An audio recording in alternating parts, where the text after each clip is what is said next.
What kind of neighbor lets a dozen cars turn your front yard into a parking lot without a single word of apology? That was the question burning in my mind as I stood on my porch, staring at the chaos unfolding across the street. Karen Holloway, the self-appointed queen of our HOA, had thrown another one of her infamous block parties, and my meticulously tended lawn was paying the price.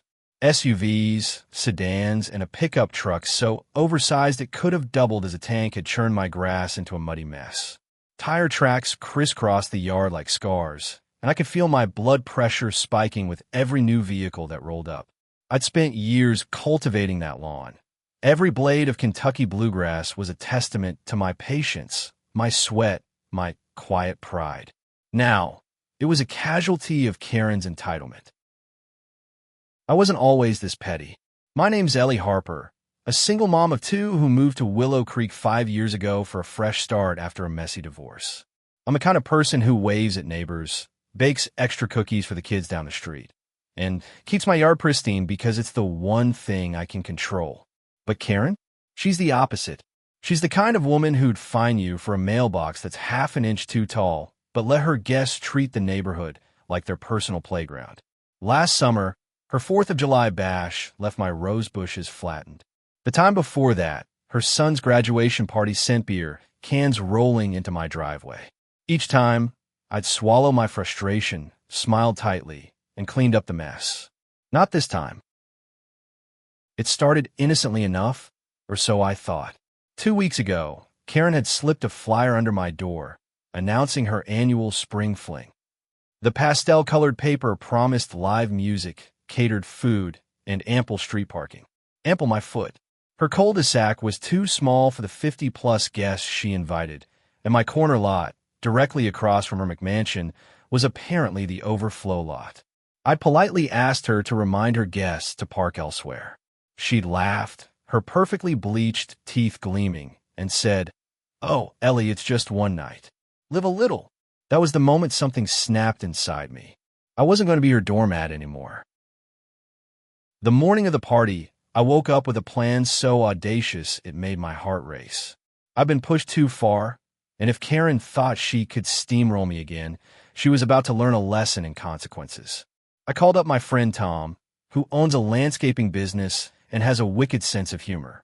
"Tom," I said, pacing my kitchen, "how fast can you give me a truckload of fresh manure?" His laughter crackled through the phone. "Ellie, you're a saint, but this is diabolical. I'm in." By noon, a dump truck rumbled into my driveway, and Tom's crew unloaded heap after steaming heap onto my front yard. The smell was pungent, primal, a declaration of war. I didn't care. I was done playing nice. As the sun dipped low, casting golden streaks across Willow Creek, Karen's party kicked into high gear. Laughter and music spilled from her backyard, and cars began to arrive. I stood at my window, sipping coffee, watching as the first guest, a man in a polo shirt and khakis, pulled his BMW onto my lawn. He stepped out, glanced at the manure, and froze. His face twisted in disgust, and I couldn't help but smile. Another car pulled up, then another, each driver hesitating as the stench hit them. By the time Karen noticed, a small crowd had gathered, murmuring and pointing at the reeking pile that now dominated my yard. She stormed across the street, her heels clicking furiously, her face a mask of indignation. "Ellie Harper!" she shrieked, planting herself on my porch. "What is this? Are you trying to ruin my party?" Her voice was loud enough to draw eyes from her guests, who were now spilling out onto her lawn, phones in hand. I stepped outside, calm as a summer breeze, and met her gaze. "Ruin your party? Karen, I'm just fertilizing my lawn. You're the one letting your guests park all over it." Her mouth opened, then closed like a fish gasping for air. For the first time, Karen Holloway was speechless. But I knew this was only the beginning. She wasn't the type to back down, and neither was I. The standoff drew a crowd. Neighbors I barely knew, Mr. Jenkins with his ancient dachshund, the young couple from down the street, gathered at the edge of my property, whispering. Karen's face reddened, her hands balling into fists. "This is a health hazard," she spat. "I'm calling the HOA board right now." I shrugged. leaning against my doorframe. Go ahead. I checked the bylaws. Nothing against fertilizing my own property. Her eyes narrowed, and I could practically see the gears turning in her head. She wasn't just angry. She was plotting, and I was ready for whatever she threw at me. As Karen stomped back to her house, phone already to her ear, Tom pulled up in his pickup, grinning like a kid who just pulled off the prank of the century. You sure about this, Ellie? He asked, eyeing the growing crowd. This is war now. I nodded, my resolve hardening. Let her come for me. I'm done being invisible. The party continued, but the mood had shifted. Guests avoided my yard, parking farther down the street, and the pile of manure stood like a monument to my defiance. But I knew Karen. She'd retaliate, and when she did, it wouldn't be subtle. By nightfall, the neighborhood buzzed with gossip. My kids, Mia and Lucas, peeked out from behind the curtains wide-eyed. Mom, are we in trouble? Mia asked, her voice small. I knelt beside her, smoothing her hair. No, sweetheart. We're just standing up for what's right. Lucas, ever the pragmatist, chimed in, that stuff smells awful. Did you have to use so much? I laughed, pulling them both into a hug. Sometimes, you've got to make a stink to be heard. But as I tucked them into bed, a knot formed in my stomach. Karen wasn't just a nuisance. She was powerful, connected, and vindictive. I'd thrown the first punch, but the fight was far from over. The next morning, I woke to a certified letter slid under my door. The HOA seal glared up at me, and my heart sank. Karen had moved faster than I'd expected. The letter cited unsanitary conditions and demanded the immediate removal of the manure, threatening a $500 fine and legal action if I didn't comply by noon. I stared at the words, my pulse racing. This wasn't just about a party anymore. It was about control, about who got to decide what was right in Willow Creek. I crumpled the letter in my fist, my mind racing. Karen thought she could intimidate me, but she'd underestimated me. I wasn't just fighting for my lawn. I was fighting for every neighbor who'd ever felt steamrolled by her. And I wasn't backing down. The letter from the HOA felt like a gauntlet thrown at my feet, but I wasn't about to pick it up and surrender. Karen's move was predictable, bureaucratic, cold, and cloaked in the self-righteous language of community standards. I spent the morning poring over the HOA bylaws, a dense document I'd ignored since moving in. To my relief, I found a loophole.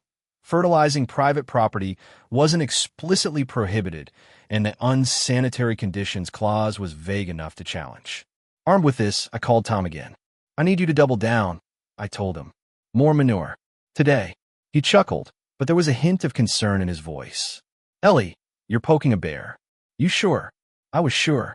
This wasn't just about my yard anymore. It was about standing up to a bully. By mid-afternoon, another truckload of manure arrived, this one even larger. The stench was now impossible to ignore, wafting across the street and into Karen's pristine backyard, where her party cleanup was underway. I watched from my porch as her guests wrinkled their noses, some leaving early. Karen herself appeared at her front door, her face a thundercloud. She didn't come for me directly this time. Instead, she rallied her allies. Within hours, a small delegation of HOA board members, led by Karen's best friend, Susan, marched to my doorstep. Susan was all business, her clipboard clutched like a shield. Ellie, this has to stop, she said, her tone clipped. You're lowering property values and upsetting the community. I invited them inside. Offering coffee, I knew they'd refuse. Upsetting the community? I said, keeping my voice even. What about the cars that ruin my lawn? What about Karen's parties that keep half the neighborhood awake? Where's the HOA when that happens? Susan's lips pursed, but she had no answer. The other board members shifted uncomfortably, avoiding my gaze. I pressed my advantage. I'm within my rights. If Karen wants to play dirty, I can too. Susan's eyes narrowed. This isn't over, Ellie. You're making enemies. As they left, I felt a chill. I'd won this round, but Karen was mobilizing, and she had the HOA's weight behind her. That evening, a twist came that I hadn't anticipated. My neighbor, Mr. Jenkins, shuffled over with his dachshund, Oscar, trailing behind.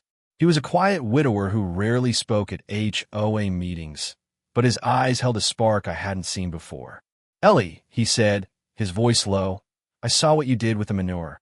Bold move." I braced for a lecture, but instead, he leaned closer. "Karen's been bullying folks for years. My wife, God rest her soul, couldn't stand her. You're not alone." His words hit me like a warm breeze after a storm. He slipped me a folded piece of paper, a list of neighbors who'd had their own run-ins with Karen. "Talk to them," he said. "They'll back you." Emboldened, I spent the next day knocking on doors. The young couple, Priya and Sam, told me about Karen finding them for a non-compliant fence color. Mrs. Alvarez shared how Karen had blocked her request to plant a vegetable garden, calling it unsightly. Each story fueled my resolve, but also my unease. These were good people, silenced by Karen's reign. By evening, I'd gathered a small coalition, 7 neighbors willing to speak out at the next HOA meeting. We weren't just fighting for my lawn, we were fighting for fairness. But Karen wasn't idle. The next morning, I found my mailbox stuffed with complaints, not just from the HOA, but from anonymous neighbors, accusing me of everything from environmental sabotage to disrupting community harmony. One note, written in Sharpie, simply read, "You'll regret this." My stomach churned, but I refused to let fear take hold. I called a meeting with my newfound allies at my house. Over coffee and Mia's homemade brownies, we strategized. Priya, a lawyer, suggested filing a formal grievance against Karen for abusing her HOA authority. Sam, a tech whiz, offered to dig into the HOA's financial records. "If she's pulling strings, there's got to be a paper trail," he said. As we planned, Karen escalated. A tow truck arrived, sent by the HOA to remove hazardous materials from my yard. I ran outside, heart pounding as the driver began hooking up my car. "This is private property," I shouted. The driver, a burly guy named Mike, looked apologetic. "Ma'am, I'm just following orders." I called Tom, who arrived with his crew, blocking the tow truck with their own. A standoff ensued, drawing a crowd. Karen appeared, smirking, with a sheriff's deputy in tow. "Ellie, you're obstructing justice," she said, her voice dripping with triumph. The deputy, clearly uncomfortable, asked to see the HOA's order. I handed him the bylaws, pointing out the loophole. He sighed, turning to Karen. "Ma'am, this is a civil matter. Work it out." Her smirk faltered, and for a moment, I saw cracks in her armor. That night, I couldn't sleep. The weight of the fight was sinking in. My kids were worried, my neighbors were divided, and Karen was relentless. But Mr. Jenkins' words echoed in my mind. "You're not alone." I clung to that, knowing the real battle was coming. The HOA meeting was in 2 days, and it would be a showdown. Karen had power, but I had something she didn't, people who believed in me. As I stared at the manure pile, still steaming under the moonlight, I felt a strange pride. It wasn't just fertilizer, it was a symbol of resistance, and I was ready to fight. The morning of the HOA meeting dawned gray and heavy, the air thick with the promise of rain. My house smelled faintly of manure, a constant reminder of the line I'd drawn in the sand. I spent the day preparing, rehearsing my speech with Priya, who'd helped me draft a formal grievance against Karen. Sam had come through with a bombshell. HOA funds, meant for community maintenance, had been funneled into Karen's personal projects, like her backyard pergola, suspiciously built right after a landscaping grant was approved. It wasn't airtight evidence, but it was enough to raise questions. I felt a flicker of hope, but also dread. Karen wasn't the type to go down without a fight. By evening, the community center was packed. Neighbors filled the folding chairs, their faces a mix of curiosity and tension. Karen sat at the front, flanked by Susan and the other board members, her smile as polished as ever. I took my seat with Priya, Sam, Mr. Jenkins, and the others, clutching my notes. The meeting began with routine business, pool hours, streetlight repairs, but the air was electric with anticipation. When the floor opened for new business, I stood, my heart hammering. "I'd like to address the board's abuse of power," I said, my voice steady despite the nerves. A murmur rippled through the room. Karen's smile tightened. I laid out my case. The years of selective enforcement, the parties that disrupted the neighborhood, the cars on my lawn. I held up photos of the damage, my hands trembling slightly. This isn't about 1 yard, I said. It's about fairness. About a board that serves itself, not the community. I introduced the grievance, citing Karen's overreach and the questionable financials Sam had uncovered. Gasps echoed as I projected the records onto a screen. Karen's face paled, but she recovered quickly, rising to her feet. "This is absurd," she said, her voice cutting like glass. "Ellie's little stunt with the manure is the real disruption. She's the one tearing this community apart." The room erupted. Neighbors shouted over each other, some defending Karen, others backing me. Mr. Jenkins stood, his frail frame shaking with conviction. "Karen's been running this place like her personal kingdom for years," he said. "Ellie's the first one with the guts to call her out." Priya followed, calmly outlining the legal grounds for our grievance. But Karen was ready. She produced a stack of complaints, some real, some clearly fabricated, claiming my manure pile violated health codes. "This is a public nuisance," she declared, slamming her hand on the table. "I moved to fine Ellie Harper and remove her from the neighborhood if she doesn't comply." The twist came when Susan, Karen's closest ally, hesitated. Her eyes darted to the financial records, then to me. "Karen," she said quietly, "we need to address these allegations first." The room fell silent. Susan, always loyal, was wavering. Karen's composure cracked, her voice rising. "You're siding with her? After everything I've done for this board?" Susan didn't respond, but her silence spoke volumes. The board called for a vote on my grievance, and I held my breath as hands went up. It was close, too close, but the grievance passed. Karen was ordered to step down as president pending an investigation. She didn't take it well.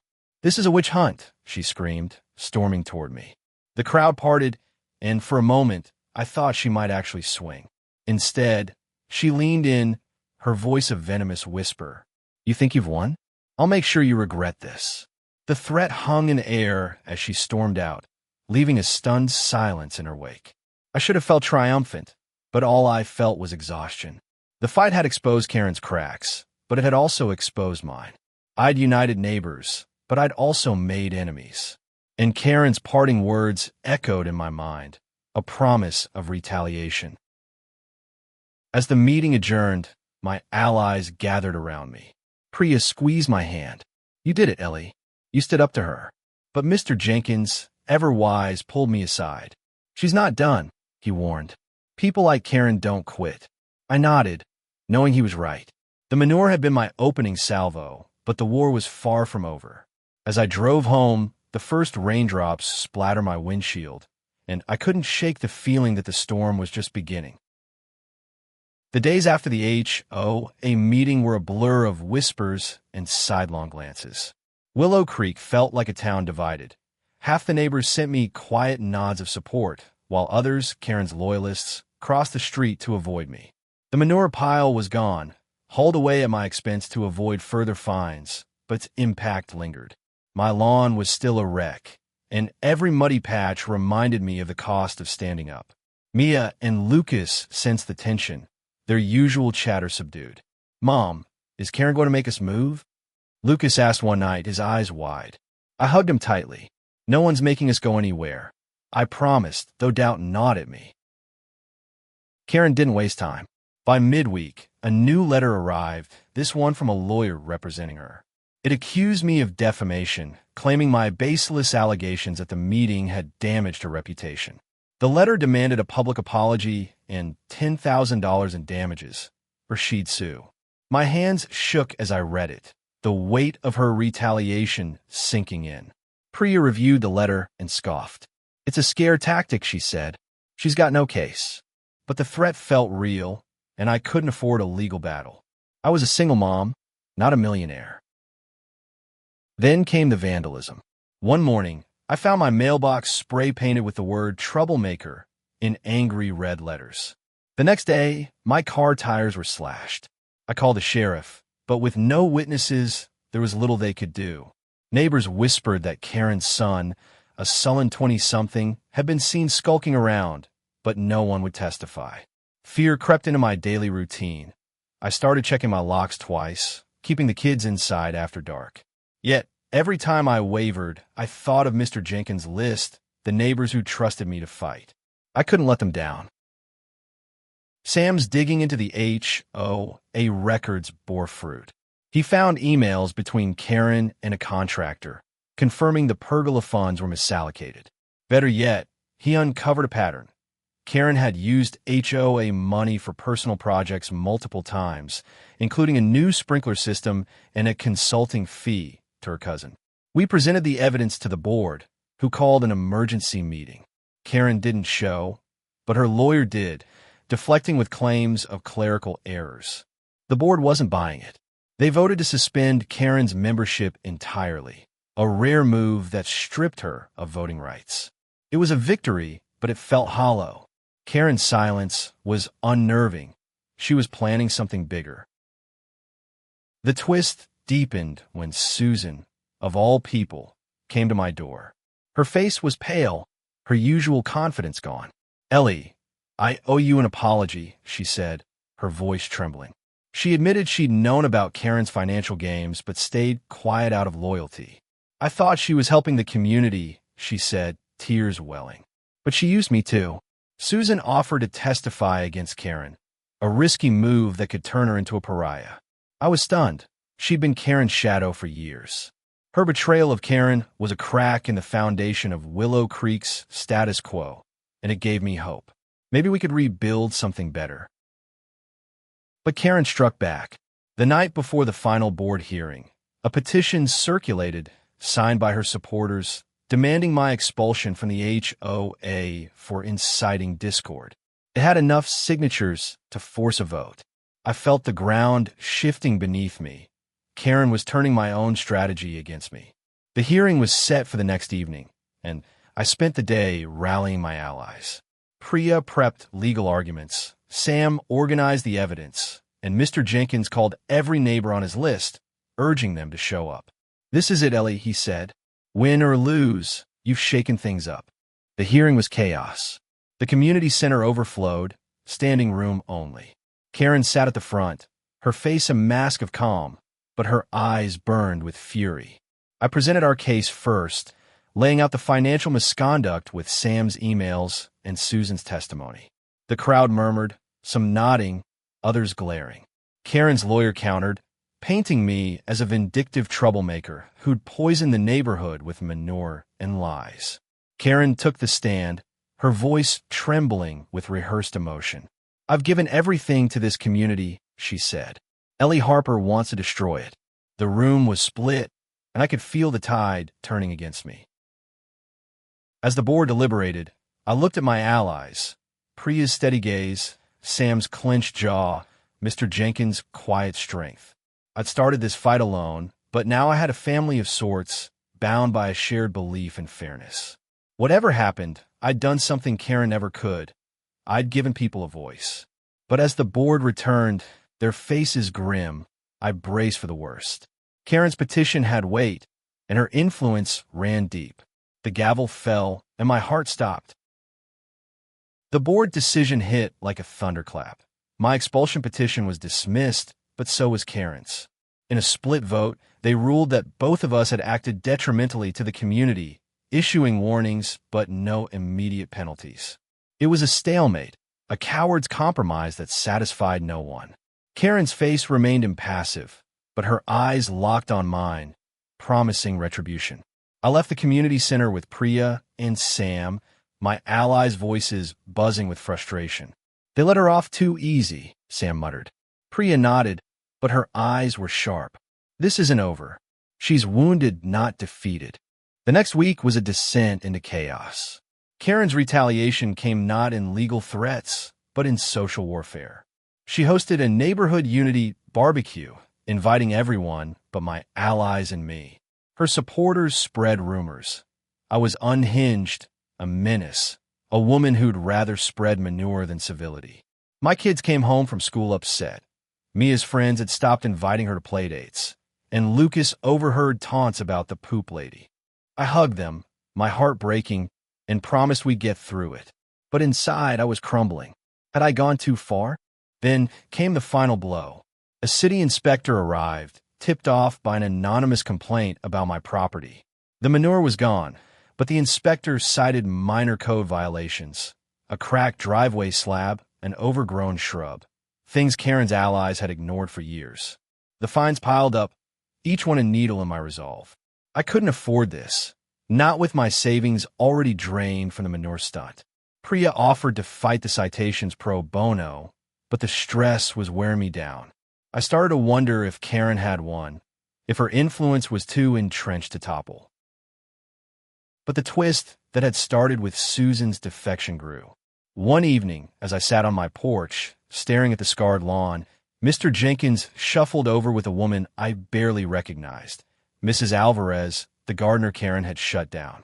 "Ellie," she said, her voice firm, "I'm done hiding. Karen threatened to find me again if I spoke up, but I'm with you." She wasn't alone. Over the next few days, more neighbors came forward, quiet, unassuming people who'd been bullied into silence. They shared stories of Karen's intimidation, her selective fines, her whispered threats. It was a groundswell, a quiet revolution. We organized a new meeting, this time not under the HOA's rules, but as a community. We gathered in Mr. Jenkins' backyard, under a string of fairy lights, and planned a recall election to oust the entire board. Sam built a website to share the evidence, and Priya drafted a petition for new leadership. The momentum was electric, but fragile. Karen caught wind of it and launched a counter-campaign, flooding mailboxes with flyers calling us divisive radicals. She even convinced the local paper to run a story, painting her as a victim of neighborhood vigilantism. The narrative was slipping, and I felt the weight of every decision I'd made. The night before the recall vote, I couldn't sleep. I walked out to my lawn, the cool grass under my feet a reminder of what I'd fought for. The stars were bright, and for a moment, I felt small, insignificant. Had I started a war I couldn't win? But then I thought of Mia and Lucas, of the neighbors who'd found their courage because I'd found mine. I wasn't fighting for a lawn anymore. I was fighting for a home, for a community that could be better than Karen's vision of it. The recall vote was a spectacle. The community center was standing room only again, the air thick with tension. Karen's supporters shouted down our speakers, but Priya's calm legal arguments cut through the noise. Susan testified, her voice steady as she detailed Karen's manipulations. Mr. Jenkins spoke last, his words simple but powerful. We deserve better. When the votes were counted, the board was recalled by a narrow margin. Karen was out, and a new interim board, led by Priya, was appointed. The room erupted in cheers and jeers, a cacophony of change. But Karen didn't go quietly. As the crowd dispersed, she cornered me outside, her face twisted with rage. "You think you've won?" she hissed. "This neighborhood will fall apart without me." I looked at her, seeing not a queen, but a woman clinging to power that was never truly hers. "Maybe," I said, "but it'll be our mess to fix." She stormed off. I knew she'd never forgive me. But as I walked home, my neighbors' voices echoing in the night, I felt something new: hope. The aftermath of the recall was like waking up after a storm. Everything was quiet, but the damage was everywhere. Karen vanished from the neighborhood spotlight, her McMansion eerily silent. Rumors swirled that she was planning to move, but I didn't trust her to go quietly. My lawn was slowly recovering, new grass sprouting where the scars had been, but the neighborhood was still raw. Some neighbors thanked me quietly, slipping notes or homemade pies onto my porch. Others, Karen's loyalists, shot me glares that could curdle milk. I'd won the battle, but the war had left wounds. Priya's interim board got to work, revising the bylaws to prevent future abuses. They slashed unnecessary fines, approved Mrs. Alvarez's garden, and even planned a community cleanup to heal the rift. I volunteered, hauling mulch alongside Sam and Mr. Jenkins, feeling a sense of purpose I hadn't known I needed. Mia and Lucas joined in, laughing as they planted flowers, their resilience a balm to my battered spirit. But the weight of the fight lingered. The legal threats, the vandalism, the whispers, they'd taken a toll. I started doubting myself, wondering if I'd been reckless, if my kids would pay the price for my defiance. Then came an unexpected lifeline. Susan, still grappling with her role in Karen's schemes, offered to pay for my lawn's restoration. "It's the least I can do," she said, her eyes red from crying. I wanted to refuse. Pride told me to, but I saw sincerity in her face. "Thank you," I said, and we shook hands, a small bridge built over a chasm of mistrust.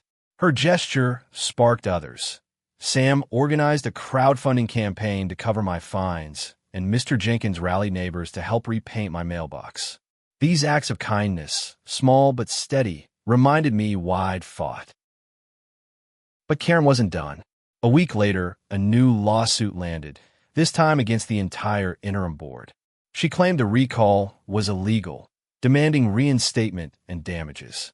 Priya was unfazed, her legal mind already at work, but I felt the old dread creeping back. The lawsuit was a long shot, but it was draining, emotionally, financially, spiritually. I started losing sleep again, my dreams filled with Karen's smirk, her voice whispering, "You'll regret this." One night I broke down, sobbing in my kitchen, the weight of it all too much. Mia found me, her small hand on my shoulder. "Mom, you're the strongest person I know," she said. Her words pulled me back from the edge. The lawsuit hearing was a grueling marathon. Karen's lawyer painted her as a pillar of the community, unfairly targeted by a vindictive mob. Priya countered with meticulous evidence, from financial records to Susan's testimony. The judge, a no-nonsense woman with sharp eyes, seemed skeptical of Karen's theatrics. When I took the stand, I didn't hold back. I told the truth about the lawn, the manure, the years of Karen's bullying. I spoke for Mr. Jenkins, for Mrs. Alvarez, for every neighbor who'd felt powerless. The courtroom was silent, the weight of my words hanging heavy.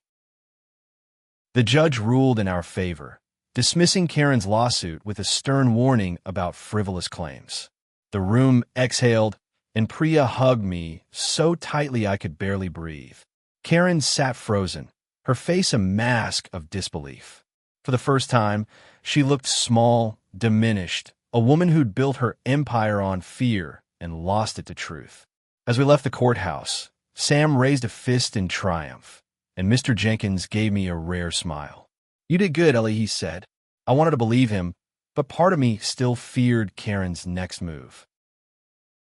Back home, the neighborhood began to heal. The cleanup day was a success, with kids planting flowers and adults sharing stories over lemonade. Mrs. Alvarez's garden bloomed, a riot of color that felt like a middle finger to Karen's old rules. I started to feel like myself again, the Ellie who baked cookies and waved at neighbors, but stronger, forged in the fire of this fight. My lawn was green again, a symbol of resilience. But I knew Karen's shadow lingered, and I braced for whatever she might try next. Months passed, and Willow Creek began to feel like home again. Karen's house went up for sale, a for sale sign staked in her perfect lawn like a white flag of surrender. She moved to a gated community across town, and though I'd never admit it out loud, I felt a pang of relief. The neighborhood wasn't perfect, petty squabbles still flared, and the HOA wasn't suddenly a utopia, but it was better. Priya's board prioritized transparency, holding open forums where anyone could speak. Mrs. Alvarez's garden became a community hub, where kids learned to plant tomatoes and neighbors swapped recipes. My lawn, once a battlefield, was now lush and green, a quiet testament to what we'd overcome. But the scars remained. Mia and Lucas still faced whispers at school, though their friends rallied around them. I carried my own wounds, sleepless nights, the memory of Karen's venomous threats. Yet those scars were also proof of something bigger. I'd stood up, not just for myself, but for everyone who'd felt voiceless. Mr. Jenkins, now a regular at our dinner table, called me the spark that lit the fire. I laughed it off, but deep down I knew he was right. I'd changed Willow Creek, not with manure, but with courage. One evening, as spring turned to summer, we held a block party. Not Karen's kind, but a true community gathering. No one parked on my lawn. Instead, we shared potluck dishes, played music, and laughed under the stars. Sam set up a projector, showing old photos of the neighborhood, including one of my manure pile that drew cheers and groans. Priya raised a glass, her voice carrying over the crowd. "To Ellie," she said, "for reminding us what community really means." I blushed, waving off the applause, but my heart swelled. As the party wound down, I sat on my porch with Mia and Lucas, watching fireflies dance across the lawn. Lucas leaned against me, his voice soft. "Mom, are you glad you did it?" I thought of the cost, the fines, the fear, the nights I doubted myself. Then I thought of the neighbors who'd found their voices, the community we were rebuilding. "Yeah," I said, squeezing his hand. "I'm glad." Mia smiled, her eyes bright. "You're kind of a hero, Mom." I laughed, pulling him close. "Just a mom who loves her lawn," I said. The next morning, I found a note tucked into my mailbox, and signed, but in Mr. Jenkins' shaky handwriting. "Keep shining, Ellie. You've made us all braver." I tucked it into my pocket, a talisman against the doubts that still lingered. Karen was gone, but her shadow had taught me something. Strength isn't in the absence of fear, but in standing up despite it. Willow Creek was ours again, not perfect, but ours. And as I looked out at my lawn, green and alive, I knew we'd keep fighting for it together.